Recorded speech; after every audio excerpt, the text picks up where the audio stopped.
বন্ধু বলে পরিচয় দিয়েছি বলে কি ভেবেছিস আমার ভালোবাসাও পেয়ে যাবি? ছোট লোক কোথাকার। এরকম কেন বলছিস সাথী? আমি তোকে সত্যি অনেক ভালোবাসি। বাবা ঠিকই বলে, ছোট লোকদের সাথে কখনো বন্ধুত্ব করতে নেই। সাথী, দূর হয়ে যা আমার চোখের সামনে থেকে।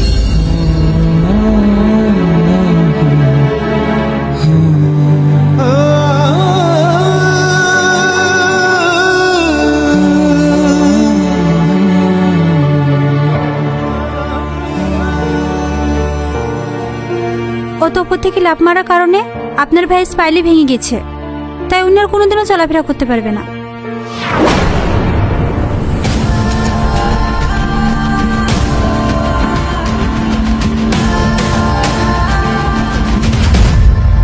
যে সাথী তোকে একদিন অহংকার দেখেছিল সে আজ আমার হাতের মুঠোয়।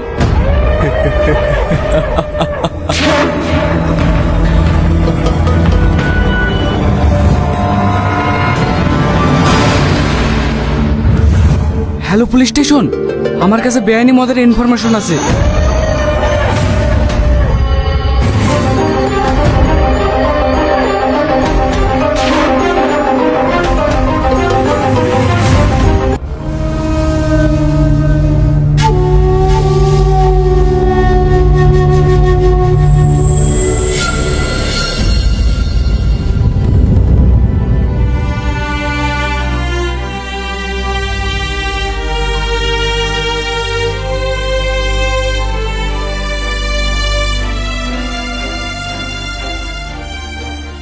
আর বাপ মার 1 মাস হয়ে গেল এই সুযোগ ওর কাছে পৌঁছানো।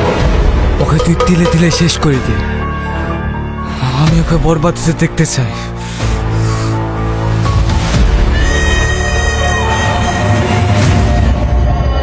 লেডিজ অ্যান্ড জেন্টলম্যান, আজকের এই পার্টিটি রাখা হয়েছে একটি বিশেষ কারণে। আপনারা হয়তো জানেন এই রেস্টুরেন্টের ওনার আজ 2 মাস হলো স্বর্গবাসী হয়েছেন। তাই এখন সব সম্পত্তির দায় দায়িত্ব আমাদের ওনারের মেয়ে সাথীমার হাতে তুলে দেওয়া হবে। উকিল সাহেব, ফোন করে কোনো লাভ হবে না ম্যাডাম, আমাদের কাছে সার্চ ওয়ারেন্ট আছে। আপনাদের হয়তো কোথাও ভুল হচ্ছে স্যার। স্যার বলো। একটু উপর আসুন।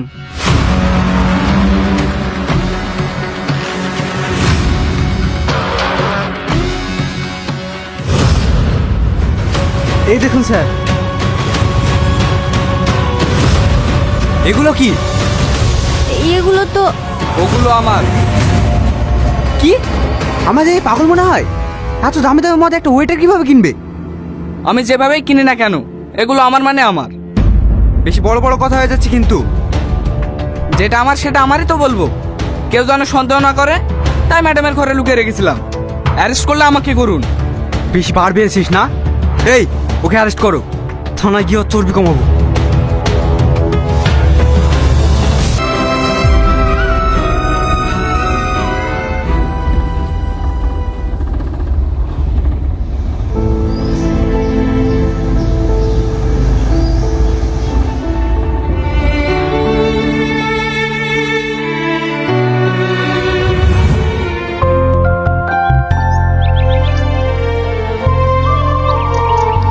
চলো।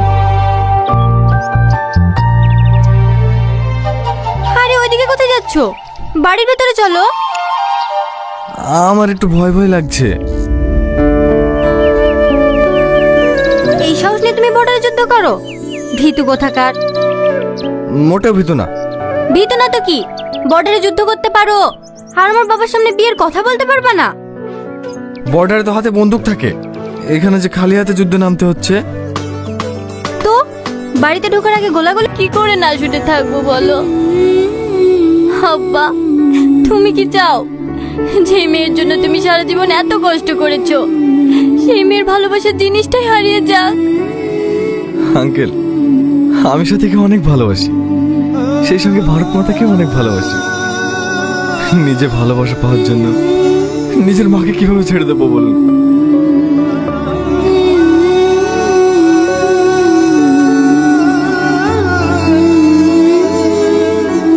তোমার ছুটি আর কতদিন আছে? কেন আঙ্কেল? বিয়ের জন্য দিন তো ছুটির মধ্যে করতে হবে, তাই না? আব্বা,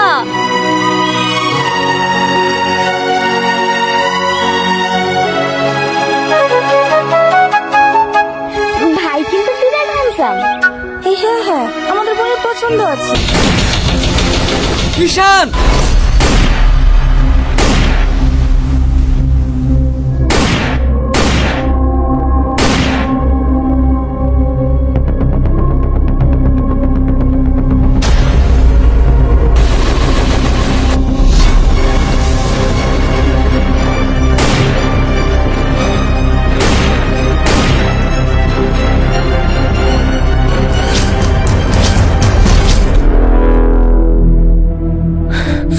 আমাকে মেরে কি লাভ হলো? ওদেরকে আগেই সব খবর দেওয়া হয়ে গেছে। ওরা তোদের পুরো ক্যাম্প শেষ করে দেবে।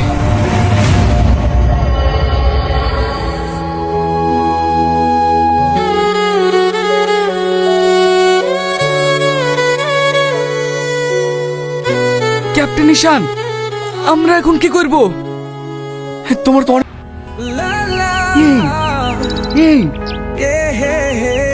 ভালো আছেন? I love you. তোর কি মাথা ঠিক আছে? তুই কাকে কি বলছিস জানিস? এটা পাবলিক প্লেস বলে তুই বেঁচে গেলি।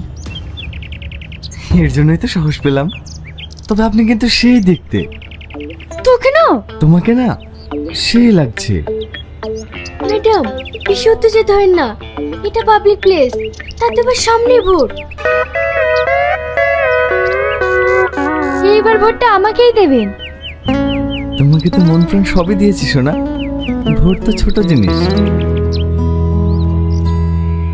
দাঁড়ান ম্যাডাম, একটা ছবি তুলে নি। ম্যাডামের সাথে একটা ছবি তুলে দে। শালা নিজেও মরবে, আমাকেও মারবে।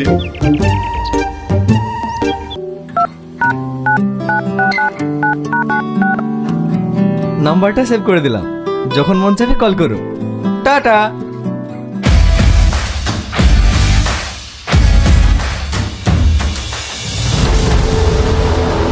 এটা আমার আর সহ্য হচ্ছে না। তুমি তাড়াতাড়ি গাড়িকে ফোন করো। দেখুন ম্যাডাম, এই বিষয়টা কি স্যারকে জানানো ঠিক হবে? তোমাকে ফোন করতে বললাম না?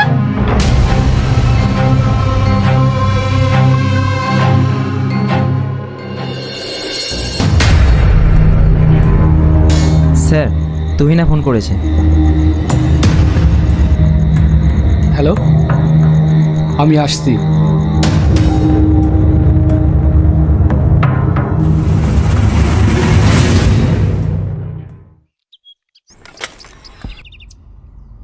আজকের বিশেষ খবর।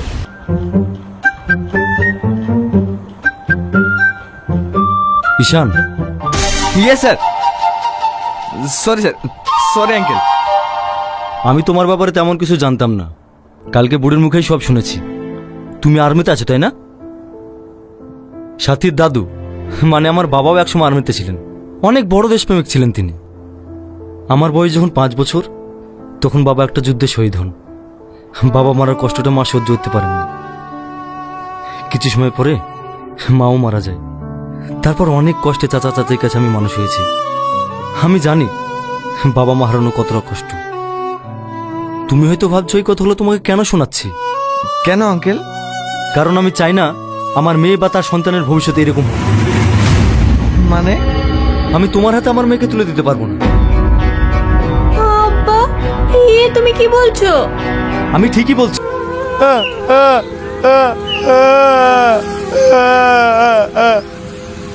এই বাড়িতে কোনো খাবার দাবার হবে না। শিগগির এখান থেকে বেরিয়ে যাও।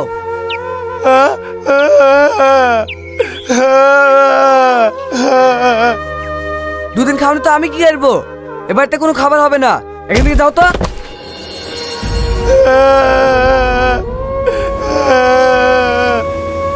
কি ব্যাপার কাকা? আপনি ওই পাগলটাকে ফেলে দিলেন কেন? বৌমা, ও খাবার চাইছে, না বলছি তাও জোর করছে। ঠিক আছে, আমি আসছি।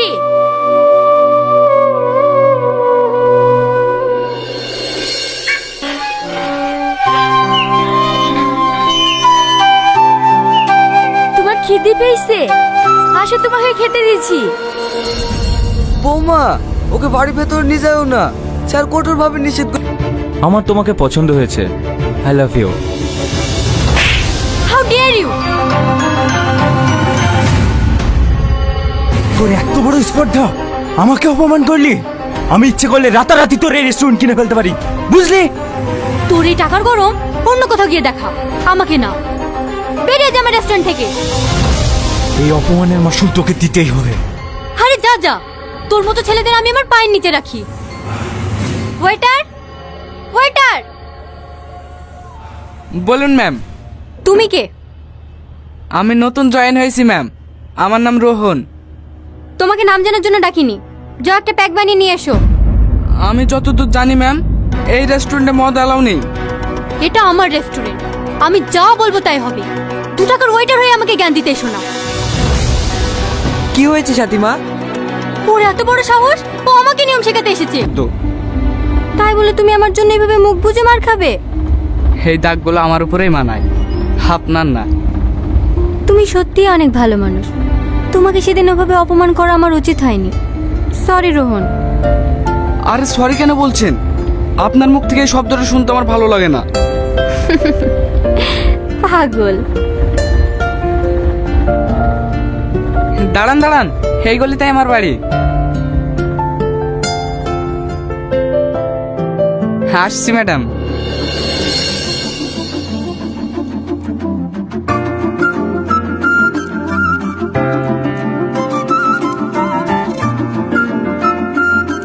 ছেলেটা অনেক ভালো মানুষ, তাই না আঙ্কেল? হ্যাঁ, ও হঠাৎ এই প্রশ্ন কেন মা? এমনি।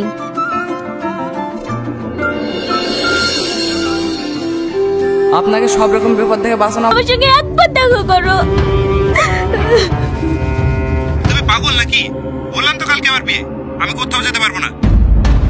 অন্য কাউকে যখন বিয়ে করবে তখন আমার সঙ্গে প্রেম করেছিলি কেন? তোমার ভালো লেগেছিল তাই? এখন আমাকে ডিস্টার্ব করো না। অমনীষের বাচ্চা, জানোয়ার, তুই আমাকে ছেড়ে অন্য মেয়েকে বিয়ে করবি? তোর বিয়ে করে আমি গুছিয়ে দেবো। দেখো, বেশি বাড়াবাড়ি করো না। বাড়াবাড়ি কি দেখেছি? তুই বিয়ে করতে বেড়া, তারপরে তোকে দেখছি।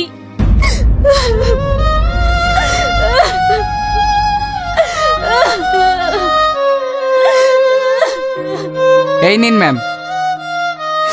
কি আনতে বললো? আমি তো অর্ডার করিনি। অর্ডার করেননি, কিন্তু আপনার দরকার। মানে? বয়ফ্রেন্ড ধোকা দিলে চকলেট খেতে হয়। কি উল্টো পাল্টা বকছেন? উল্টো পাল্টা কেন হবে? আমি যতদূর জানি না। হ্যাঁ হ্যাঁ, দেবো তো। তাহলে চলো, আজ বিকেলে আমরা ঘুরতে বেরোই। সরি, আজকে আমি যেতে পারবো না। কেন? আসলে আমি একটা ফ্রেন্ডকে ঘুরতে যাব বলে কথা দিয়ে ফেলেছি। তুমি কিছু মনে করো না প্লিজ, আমরা অন্যদিন যাব। ঠিক আছে, যাও। তুমি রাগ করে বলছো তাই না? যাও।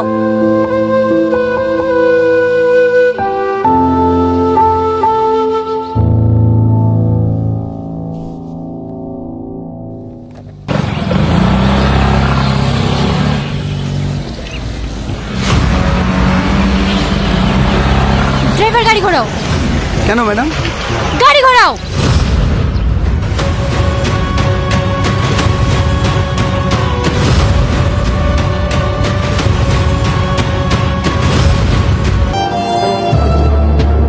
কি ব্যাপার, এত রাত আমাকে ডাকলে কেন? তোমার সাথে কিছু কথা আছে। হ্যাঁ বলো। গাড়িতে উঠে এসো।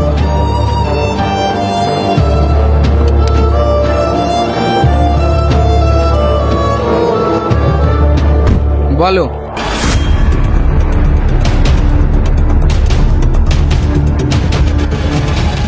তুমি কেন বোঝো না? আমি তোমাকে অনেক ভালোবাসি। তোমার পাশে অন্য কোনো মেয়েকে আমি সহ্য করতে পারবো না। তুমি শুধু আমার, শুধু আমার।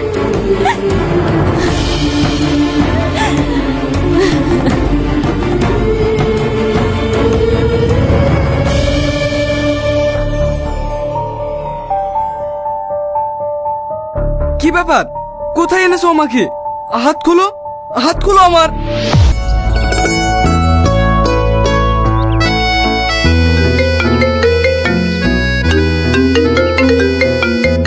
হে ইয়াসিন, তোর ভাই ফোন করেছে। হ্যালো, বলো জান। বলছি ড্যাডি তোমার সঙ্গে আমার বিয়ের ব্যাপারে কথা বলতে চাই। তুমি কি এখন আমাদের বাড়িতে আসতে পারবে? আসতে পারবো মানে? তুমি 2 সেকেন্ড দাঁড়াও, আমি 3 সেকেন্ডে আসছি।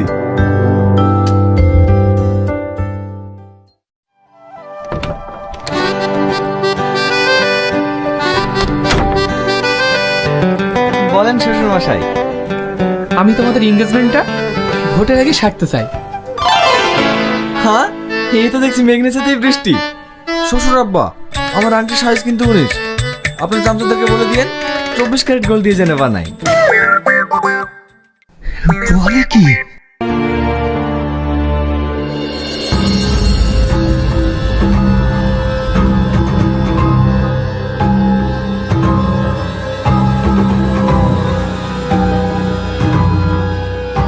তোমরা কারা?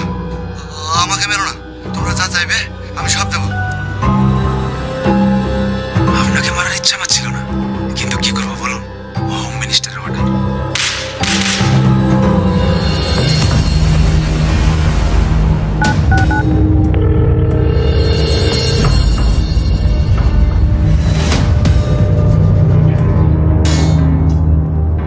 স্যার, হাই কমিশন ফোন করেছে।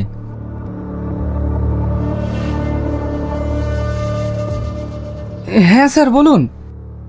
আপনি তাহলে অর্জুন সরকারকে খুন করেছেন? কি বলছেন স্যার? আমি কেন অর্জুন সরকারকে মারতে যাব?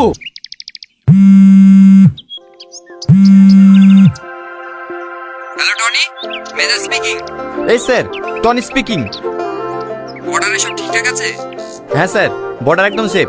আরো একবার চেক করো। ওকে স্যার, আমি দেখছি। জয় হিন্দ। জয় হিন্দ।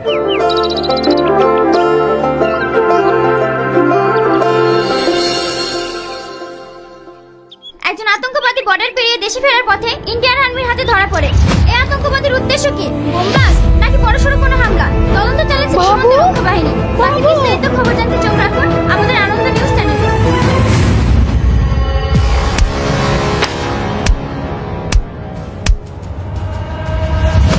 বল কি উদ্দেশ্য তোর?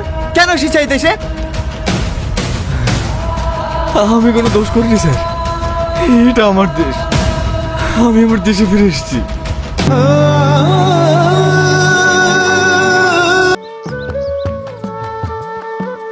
এই শাহিন, ওই দোকান থেকে 1 প্যাকেট সিগারেট নেয় তো।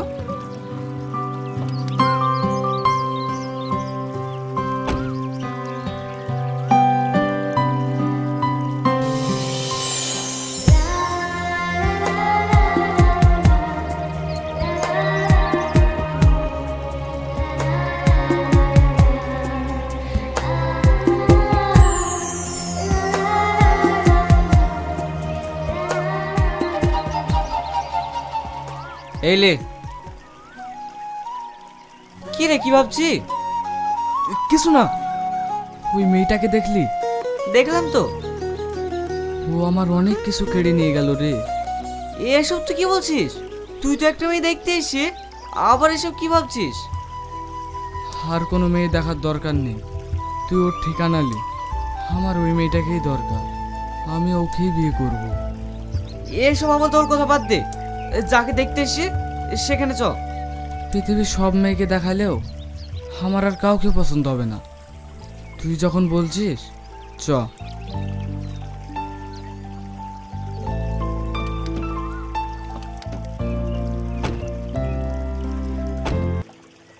বাপ, তোমার আব্বা মা ভালো আছে তো? হ্যাঁ, সবাই ভালো আছে।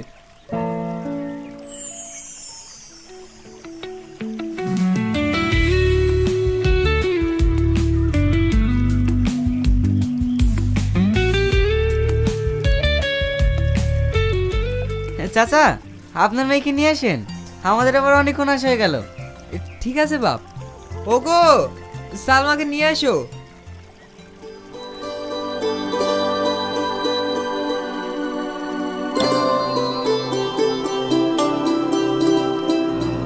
এই, কিছু জিজ্ঞেস কর। এই, হ্যাঁ তুই কর। তোমার নাম কি? সালমা খাতুন। পড়াশোনা কোন ক্লাস? BA first semester. ঠিক আছে, এই নাও।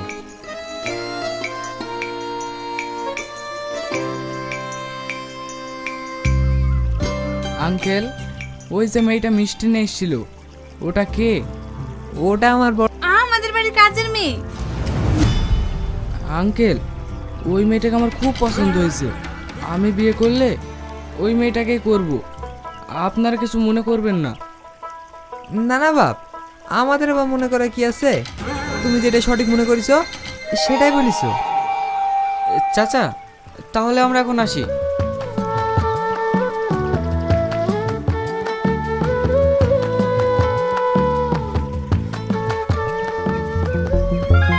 সাথী, এই সাথী, এই এই মরামুখী, তোর লাগে আমার মেয়ের বিয়েটা ভেঙে গেল। আর তোকে বলেছি নতুন চুড়িদার পরতে? তোকে বলিনি ওর একটা পুরনো চুড়িদার পরতে? তাও পরবো কেনে? নগর ভুলানো হবে না যে। মা, মা, আমার লিপস্টিকটা খুঁজে পাচ্ছি না। আমি এখন বান্ধবীদের বাড়ি যাব। কি করে যাব? লিপস্টিক কি আমি পরি নাকি? দেখ গা, তুই মনে হয় কোথায় থইছি। এই বাড়িতে একটা জিনিসও ঠিকঠাক থাকবে না। কি হয়েছে সালমা? হেই, তুই আমার লিপস্টিক পরে গেছি। মা দেখিছো? আমার লিপস্টিক গুলো পরে পরে সব শেষ করে দিল। হেই, তুই আমার লিপস্টিক কোথায় রেখেছি? লিপস্টিক ছিল নাকি? একটু ছিল। একটু থাকার অনেকই থাক। ওর লিপস্টিক তুই কেন নিয়েছি? এই, তোর জিনিসে হাত দিতে মানা করিনি? আবার যদি ওর জিনিসে হাত দিস, এই বাড়ি থেকে তোকে বিদায় করব। কাজ নাই কাম নাই, রাত দিন পাড়ায় পাড়ায় টোল দিয়ে বেড়াবে। আমি যেন ওদের চাকরানি হয়েছি, রান্না করে দেব আর বসে বসে গিলবে। মা, আমি আর ওর জিনিসে কোনোদিনও হাত দেব না।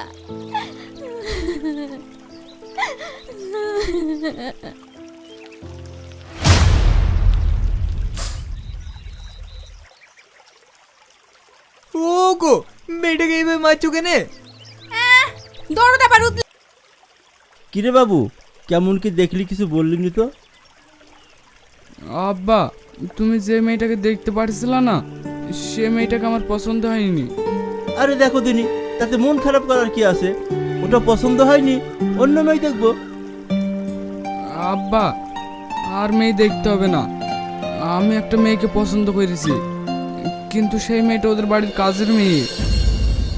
সব রেখে তোর একটা কাজের মেয়েকে পছন্দ হলো? আব্বা, ওই জন্য তোমাকে আমি কিছু বলতে পারছি না। ওকে ছাড়া আমি বাঁচবো না আব্বা।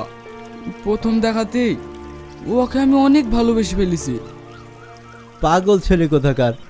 আচ্ছা ঠিক আছে, তুই আমার একমাত্র ছেলে, তোর কথা কোনোদিন আমি অমান্য করেছি?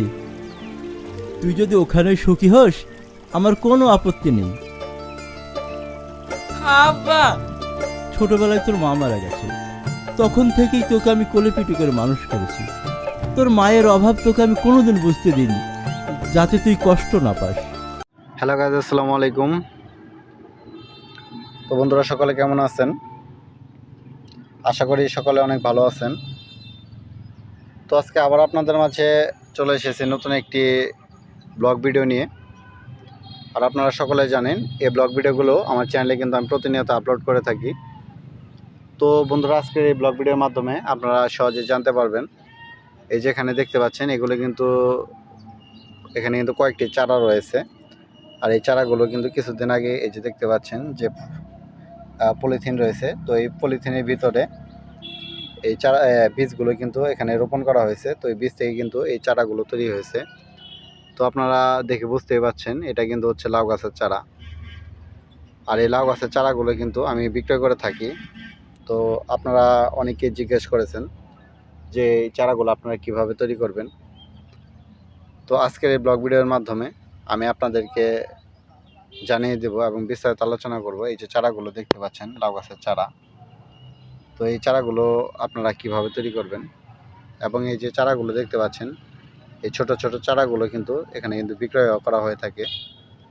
এবং এই চারাগুলো কিন্তু অনেকেই কিন্তু ক্রয় করে নিয়ে যায় কিন্তু তাদের বাড়ির পাশে, এবং কি যাদের ফসলের জমি রয়েছে তারা কিন্তু বিভিন্ন জায়গায় কিন্তু এই চারাগুলো রোপণ করে। তো এই যে প্রথমে কিন্তু আপনাদের এই চারাগুলো তৈরি করার জন্য কিন্তু এরকম কিন্তু ছোট ছোট পলিথিন লাগবে। এবং কি আপনারা বাজার থেকে কিন্তু অবশ্যই লাউ গাছের যে বীজ রয়েছে, বিচি রয়েছে, আমি যদি আপনাদেরকে দেখানোর চেষ্টা করি, এই যে দেখতে পাচ্ছেন, এটা কিন্তু এখন উপরে কিন্তু এই লাউ গাছের বিচি কিন্তু রয়ে গেছে। তো ওরকম উন্নত জাতের বিচিগুলো আপনাদের সংগ্রহ করতে হবে। তো সংগ্রহ করার পরে কিন্তু এগুলো আপনাদেরকে এই পলিথিনের ভিতরে কিন্তু রোপণ করতে হবে। তো বন্ধুরা, যারা আমার চ্যানেলে ব্লগগুলো দেখছেন, আর ব্লগগুলো যদি আপনার কাছে ভালো লেগে থাকে অবশ্যই লাইক কমেন্ট শেয়ার করবেন। সকলে ভালো থাকবেন। আসসালামু আলাইকুম।